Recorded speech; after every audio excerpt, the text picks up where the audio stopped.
আসসালামু আলাইকুম। আমি এখন খরগোশের জন্য ভাত নিয়ে আসছি। ভাত দিয়ে ভুসি দিয়ে অনেক সুন্দর করে মাখাই দিছি, যেটা আপনার ক্যামেরাতে ভালো বুঝতে পারতেছেন না। আর এটা দেওয়ার কারণ, আমি এটা আসলে দিই না, যেহেতু এটা অনেক মজাদার হলেও ওদের স্বাস্থ্যের জন্য খুবই ক্ষতিকর। এই যে ওদিকে ওদিকে দেখো, ওদিকে ওদিকে স্বাস্থ্যের জন্য এটা খুবই ক্ষতিকর ওদের জন্য। তা এটা দিলাম কেন, আমার আজকে বাসায় অনেক কাজ ছিল, তার কারণে আর আজকে আমি ঘাস কেটে যেতে পারি নাই। কষ্ট দিইনি, মানে খাবারের উপরে রাখছি, কিন্তু ওদের ফেভারিট যে ঘাসটা সেটা ওদের দেওয়া হয়নি, তার জন্য ওদের একটু বেশি কষ্ট। এবং অনেক কলা পাতা দিছি, অনেক কিছু দিছি। আজকের মূল টপিক্সটা হলো খরগোশ নিয়েই। আমি খরগোশ নিয়ে যতটা অভিজ্ঞ আছি, আলহামদুলিল্লাহ আমি এর আগে খরগোশ পালছিলাম, তার কারণে আমি খরগোশ নিয়ে অভিজ্ঞ আছি। তা ইনশাল্লাহ খরগোশ নিয়ে আমি অনেক আপডেট দিব ইনশাল্লাহ। আমি নতুন যেহেতু খরগোশ আবার তুলছি 3টা, এখানে সেট আপ করে আর কি তুলছি, আশা করি এরা বাচ্চা দিবে। তা আপনারা আমার টিপসগুলো ফলো করবেন, তাহলে আপনারা খরগোশ পালন করতে পারবেন। কিন্তু এই খড়গুলো হয়তো একটু শীত করে, আমি এখানে খেরকোটা দিয়ে দিব।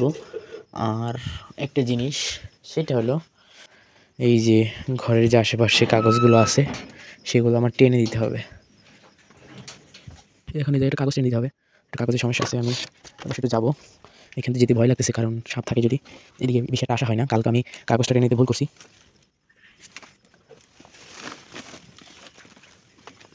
খুব কষ্ট করে আসলাম। এই যে পদ্মাগুলো আমি বানিয়েছি খুব রিজনেবল প্রাইসে। ও মাই গড, ওহ কি একটা বিপদ দেখেন তিনি, কি অবস্থা দেখেন, দেখছেন কাগজগুলো কেমন হয়ে উপরে উঠছে। এখন বাজে রাত প্রায় 11টা।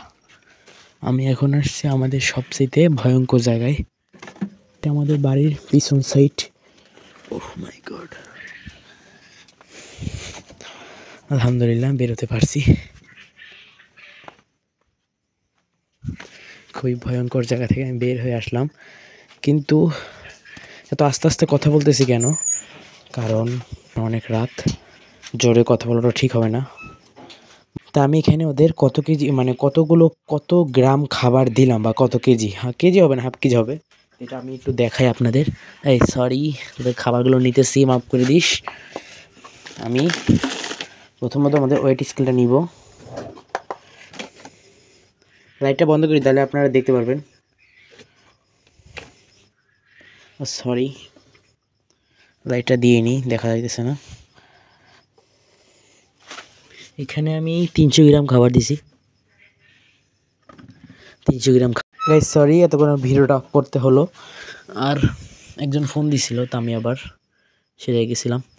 আর আমাদের বেবিগুলো খাইতেছিল, এই মুহূর্তে আমি লাইটগুলো অফ করে ফেলছিলাম। ফ্লাফি না, খাবারটা ওদের রে, এখানে আর মাটি কোথা থেকে আসলো? ফ্লাফি খাচ্ছে না কেন?